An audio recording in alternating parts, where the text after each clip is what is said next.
Тәубе деген сөздің мағынасы Құдайға қайту дегенді білдіреді. Құдайға қайту.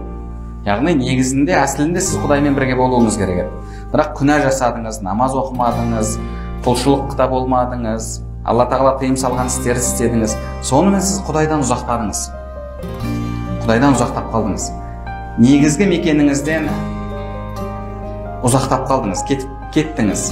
Енді тәубе деген сөз сол өзіңіздің негізгі мекеніңізге қайту. Негізгі мекеніңіз қай жер? Ол Құдайдың жаны. Құдаймен бірге болу. Алла тағала кім енді тәубе етсе және ізгі амал жасаса, Алла тағала олардың күнәләрін жақсылыққа айналдырады. Олардың күнәләрін жақсылыққа айналдырады.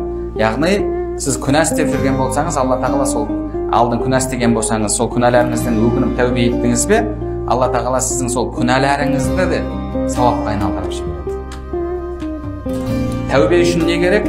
Тәубе үшін ең бірінші кезекте өкіну керек. Сол істеген ісіңізге өкіну. Одан кейін сол істі тастау керек. Және одан кейін сол іске енді қайтпаймын деген толық сізде шешім болу керек. Сондай шешімге келуіңіз керек.